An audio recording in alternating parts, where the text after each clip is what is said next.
Mes rangs raccourcis ici et ici de l'autre côté. Après, je vais venir enlever mon rang de montage, récupérer mes mailles et recommencer de l'autre côté. Donc, je vais avoir une écharpe qui sera donc beaucoup plus grande, plus de la moitié plus grande que ce que j'ai tricoté actuellement. Donc, ce sera assez grand pour elle, je pense. Il ne faut pas oublier de prendre ça en compte parce que du coup, si vous voulez une écharpe par exemple de 70 cm de long, en tricotant directement vos 70 cm, vous risquez d'avoir la mauvaise blague de devoir détricoter toute une partie parce que vous aurez fait plus que de nécessaire. Donc, ici, ce que je vais faire, on va tricoter les mailles envers. Moi, je suis arrivée sur un rang envers. Essayez de faire en sorte d'arriver dessus parce que sinon, vous n'allez pas pouvoir faire le rang raccourci normalement. Donc, on va tricoter un rang envers jusqu'à presque la fin de votre ouvrage. C'est-à-dire qu'une maille avant la fin, on va s'arrêter et on va faire notre rang raccourci. J'ai choisi, moi, de faire un rang raccourci comme pour le point mousse, même si je sais que le point de base sur mon ouvrage n'est pas du point mousse, vu qu'on est sur un point totalement différent qui se rapproche plus du jersey. Mais je trouvais que le rang raccourci sur du point mousse donne un petit effet encore assez sympa. Et donc, je voulais utiliser ça sur l'ouvrage que je voulais faire aujourd'hui. Donc, j'arrive à la fin de mon rang. Donc, on fait bien attention quand on arrive à la fin du rang à ne pas aller jusqu'au bout. Je tricote ma dernière maille. Je garde l'autre sur mon aiguille. Je viens faire ça comme il faut. Je viens donc... Pardon. Je ne tricote donc pas cette avant-dernière maille. C'est justement à ça qu'il fallait faire attention. C'est bien que je fasse l'erreur, comme ça vous voyez ce qu'il ne faut justement pas faire. Donc, cette dernière maille, c'est notre maille lisière. Ça, c'est la dernière maille de notre ouvrage. C'est celle avec laquelle je vais faire le rang raccourci. Donc, 2 mailles avant la fin, je m'arrête. Je viens attraper l'avant-dernière maille. Je vais tourner mon fil autour pour venir leur passer devant. Je tourne mon ouvrage.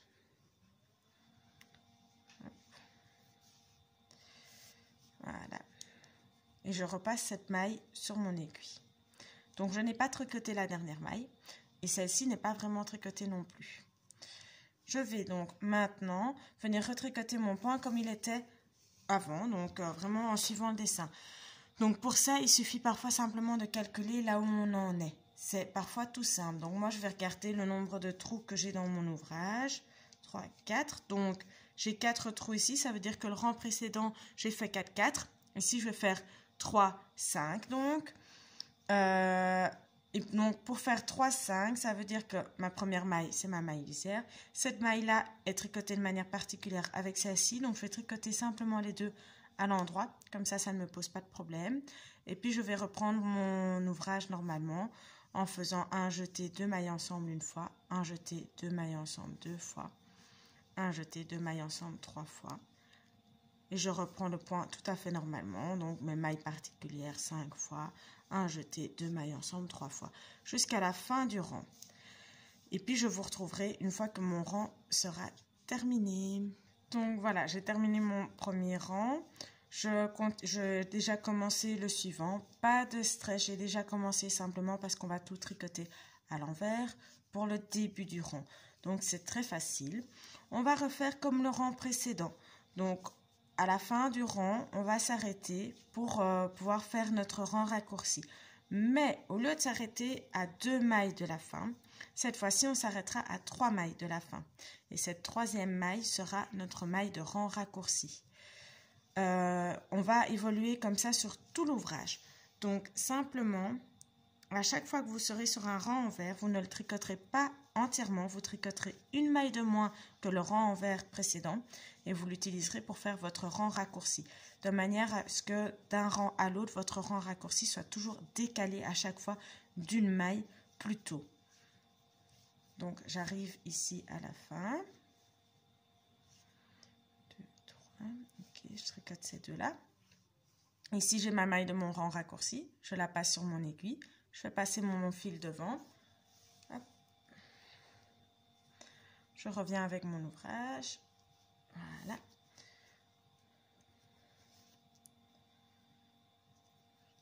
Et puis je reprends ma maille sur mon aiguille sans la tricoter. Et puis je vais reprendre mon ouvrage, donc là où il est censé en être. Donc je dois faire 4, 4, 4, 4, ça veut dire ma maille lisière. Cette maille-là est tricotée à l'endroit. Ici, normalement, j'ai un jeté et puis 2 mailles ensemble. Donc je vais tricoter la maille qui suit simplement à l'endroit. Et puis je vais reprendre mon point en suivant. Donc comme ici, j'étais censée avoir un jeté, 2 mailles ensemble. Je fais mon deuxième jeté, 2 mailles ensemble. Troisième jeté, 2 mailles ensemble et quatrième jeté, 2 mailles ensemble.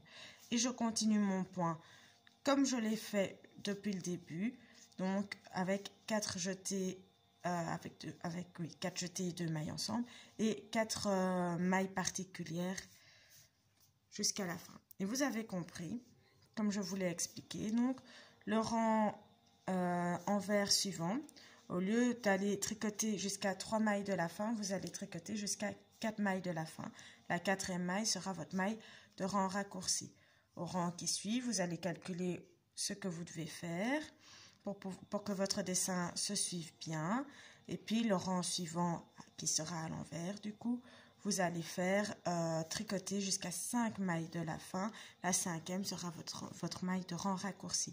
Et vous continuerez ainsi jusqu'à arriver à 2 mailles de la fin. Voilà, je vous retrouverai à ce moment-là pour vous donner la suite des explications. Ciao, ciao! Voilà, j'ai fini mes rangs raccourcis. Je suis arrivée à 2 mailles de la fin. J'ai quasiment 30 cm de plus sur mon écharpe. Donc, comme je vous avais dit, on est à un quart, entre un quart et un tiers pour la première partie ici. Et un deuxième quart ou un deuxième tiers pour cette partie-ci. Ou un demi-tiers, plutôt un deuxième quart ou un demi-tiers pour cette partie avec le rang raccourci. Dans mon cas, j'ai un quart au début de l'écharpe, enfin le début de ce que j'ai fait, un deuxième quart avec mon rang raccourci et je vais avoir après ça encore un quart comme le début de l'écharpe et un autre quart avec des rangs raccourcis. Quand on arrive à ce point-ci, donc je résume, ici on a monté pour ma part à moi 42 mailles. Et on a commencé le point de diagonale ajouré qu'on a fait tout au long de l'écharpe jusqu'à à peu près 30 cm. Je me suis arrêtée à 30 cm parce que je la fais pour ma fille. Je voulais la faire relativement petite pour un enfant de 2 ans. Je ne voulais pas d'une écharpe adulte. Mais dans le cas où vous la voulez pour adulte, moi je trouve qu'avec mes 42 mailles, c'est très bien. Je précise, je la tricote avec des aiguilles numéro 6. Donc une laine que je double ici, mais pour qu'elle ait l'épaisseur d'une laine numéro 6. Donc, avec mes 42 mailles, je trouve que l'épaisseur est pas mal. Pour une écharpe adulte, ce serait suffisant aussi, je pense. Mais je ne la fais pas trop longue. Si vous la voulez pour un adulte, vous gardez 30 cm de vos rangs raccourcis. Ça, si vous les faites de la même manière que moi, d'office, vous allez avoir 30 cm dans le cas où vous le faites comme moi. Donc, avec 42 mailles au début, des aiguilles 6 et une laine numéro 6. Et que vous avez évidemment un échantillon qui correspond à votre laine numéro 6. Moi, j'ai 30 cm. Donc, il suffit, donc, avant de commencer vos rangs raccourcis, plutôt que de faire 30 cm de diagonale ajourée sans les rangs raccourcis, vous en faites 40, 50, 20, selon la taille que vous voulez, en prenant en compte que vous allez devoir rajouter ces 30 cm.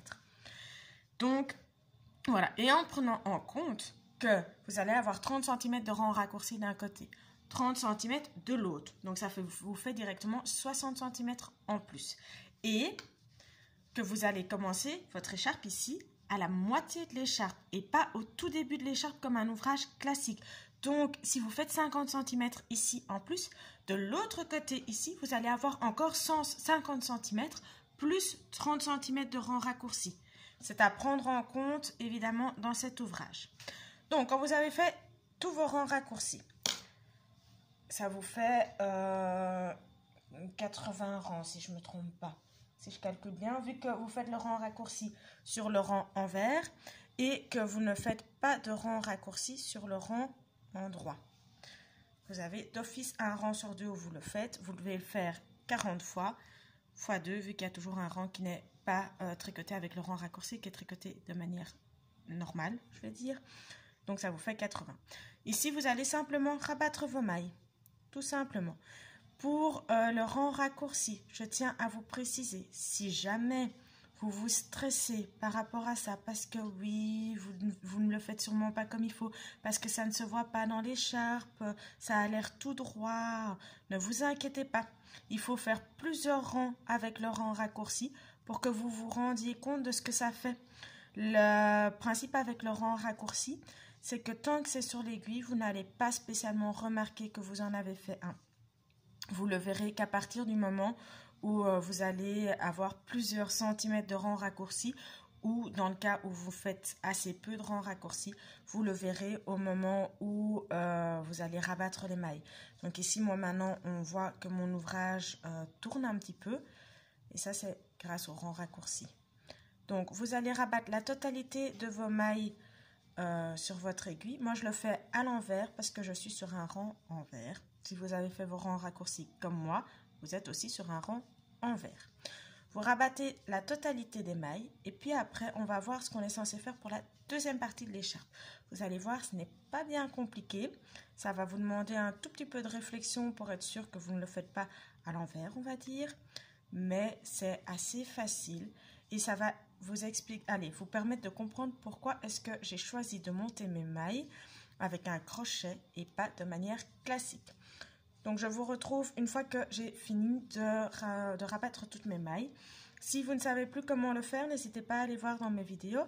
J'en ai une qui explique comment rabattre les mailles. Même chose, si vous ne voulez pas avoir à retourner en arrière, en avant, à switcher dans tous les sens sur ma vidéo, n'hésitez pas à aller voir dans mes vidéos. J'en ai une qui explique donc les diagonales ajourées. J'en ai une qui explique comment rabattre les mailles.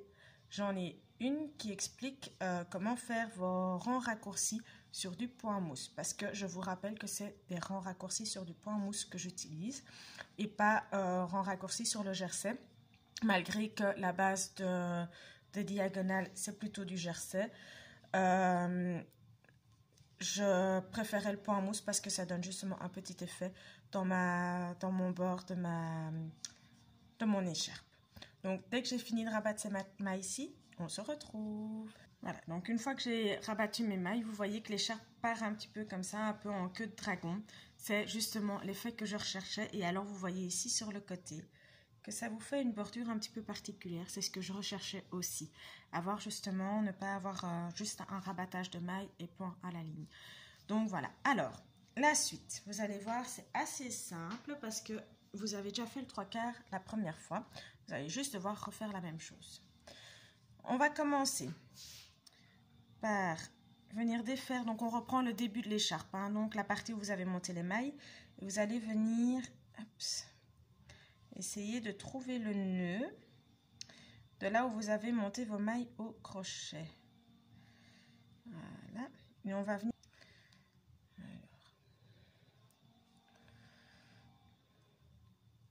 C'est un travail qui va être un peu plus minutieux, un peu plus compliqué, mais qui est nécessaire. Et vous allez devoir faire attention à bien récupérer... Bien récupérer 42 mailles.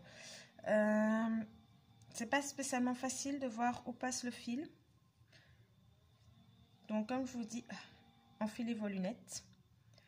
N'hésitez pas, si vous êtes sûr de récupérer vos mailles, à éventuellement enlever votre aiguille de votre maille pour pouvoir passer. Donc une fois les mailles du montage terminées, enlevées, défaites, vous allez commencer à défaire les mailles de votre premier rang pour pouvoir les récupérer. Donc pour ça, encore, il faut que vous ayez des bons yeux, des bonnes lunettes. Là, je vous conseille de le faire avec la main parce que vous allez devoir utiliser votre aiguille avec. Et si vous utilisez un crochet en plus pour récupérer vos mailles, vous risquez d'avoir beaucoup de mal à manipuler et votre aiguille et votre fil et votre crochet en même temps. Donc, c'est vraiment quelque chose qui va vous demander de bien regarder et de bien faire attention pour pouvoir vraiment récupérer absolument toutes les mailles. Moi ici, j'ai régulièrement 2 mailles dans mon fil, enfin qui sont coincées par mon fil. Il faut les récupérer toutes les deux parce que sinon vous n'aurez pas assez de mailles à la fin. Et je vous conseille de bien calculer à la fin, quand vous avez fini de récupérer vos mailles, pour être bien sûr que vous les avez bien toutes. Ça va vous demander beaucoup de patience, ça va vous prendre sûrement pas mal de temps aussi, mais c'est vraiment nécessaire de le faire parce que sinon vous ne savez pas reprendre votre ouvrage. Et si vous laissez le rang de montage et que vous décidez que tant pis, vous remonterez sur le rang de montage, ça se verra et ça risque de ne pas être très joli. Oups. Voilà. Et évidemment, comme j'ai choisi un point très facile, enfin tout est relatif, pour cet ouvrage, voilà. Oups. Il y a évidemment certaines mailles qui s'entrecroisent, qui se cachent à gauche ou à droite, comme ici. Et donc, c'est peut-être nécessaire de prendre votre deuxième aiguille, ce qui va toujours pas être très facile pour pouvoir tout manipuler ensemble. Mais ça vous permettra de pouvoir récupérer toutes les mailles sur votre aiguille sans en perdre. Et sans les mélanger non plus spécialement, même s'il faudra bien évidemment... Oh, flûte. Il faudra bien évidemment que vous vérifiez ce que vous faites. Et qu'à la fin de votre rang, une fois que vous aurez récupéré toutes vos mailles, vous allez très certainement devoir revérifier que toutes vos mailles sont bien récupérées. C'est pour ça qu'il faut bien calculer que vous avez bien encore vos 42 mailles, que vous n'en avez pas laissé tomber une, et vous assurer qu'elles sont bien toutes mises dans le bon ordre pour que vous puissiez recommencer correctement et que vous puissiez avoir le dessin juste qui correspond au mieux à ce qu'il faut pour le résultat final. Ce qui vous demandera donc beaucoup de patience. Il faut donc compter du temps pour ça en plus dans votre ouvrage. C'est un ouvrage qui est assez chouette à faire, mais je vous avoue qu'il est long à faire et moi, personnellement, ça m'a pris des semaines pour arriver à l'imaginer, à le créer, à le faire. C'est peut-être pour ça que ma vidéo paraît peut-être un petit peu brouillon, parce qu'il est assez compliqué et que je ne me suis jamais lancée dans des ouvrages aussi compliqués que ça, je pense. Donc voilà, je m'en excuse d'ailleurs que ce soit éventuellement aussi brouillon et aussi compliqué à suivre. J'espère que malgré tout, vous comprenez bien mes explications, vous arrivez bien à voir ce que je fais et à comprendre comment est-ce que je dois faire. Excusez-moi. Et à bien comprendre ce qu'il faut faire. N'hésitez pas si jamais vous avez la moindre question, si ça n'a pas été clair. J'essaierai de vous expliquer au mieux. Vous pouvez me contacter soit sur ma page YouTube, ça évidemment. Vous pouvez toujours mettre un commentaire, mais je ne les vois pas toujours très vite. Mais n'hésitez pas, si vous voulez que ce soit assez rapide, vous pouvez me contacter plutôt sur ma page Facebook. Dessus, en général, je reçois une notification assez rapidement pour me dire que j'ai un message. Et donc, je sais vous répondre dans un délai un peu plus court que pour YouTube. Maintenant, il faut quand même considérer que le tricot, malheureusement, c'est ma passion, mais ce n'est pas ma vie. Je dis malheureusement, c'est ma passion, malheureusement, ce n'est pas ma vie. J'ai un travail à côté et flûte. Et donc, pour pouvoir effectuer correctement mon travail, je ne peux pas utiliser mon téléphone quand je veux, où je veux. Il faut que vous preniez ça en compte. Il se peut que j'aille un petit délai pour pouvoir vous répondre. Et il faut m'en excuser. Donc, voilà. Je vais vous retrouver une fois que j'aurai fini de récupérer toutes mes mailles. Parce que sinon, on n'est pas sorti de l'auberge. Demain, on est encore là à discuter et pendant ce temps-là, je n'avance pas aussi vite que ce que je pourrais. Et puis pendant ce temps-là, vous n'avez pas la suite des explications. Surtout, certaines d'entre vous ont peut-être déjà fini de récupérer toutes vos mailles.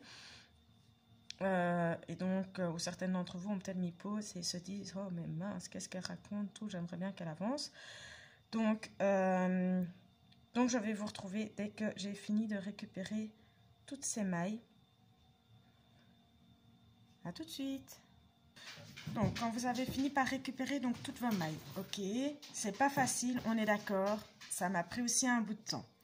Mais on va enfin pouvoir se détendre. Donc, simplement, vous avez récupéré toutes vos mailles. Moi, j'arrive sur un point, du coup, où je suis sur l'envers du travail. On va reprendre le point comme on l'a fait ici au début. Donc, de nouveau, des diagonales ajourées, en commençant par l'envers du travail et en faisant bien attention à ce qui a été fait précédemment. Donc, vous regardez dans votre ouvrage, vous venez voir le nombre de petits trous que vous avez ici au milieu. Moi, ici, je vois que j'en ai 4. Ça veut dire que j'ai fait 4 juste avant. Je vais faire le rang, je fais 3, 5 et je vais le terminer jusqu'à la fin. Et je vais reprendre mon ouvrage de nouveau sur 30 cm normalement, avec juste le point diagonal ajouré. Et puis, je vais commencer à faire les rangs raccourcis de la même manière que je l'ai fait ici. Et on pourra rabattre et vous aurez votre belle écharpe. Voilà, ciao, ciao. J'espère vous voir à ma prochaine vidéo.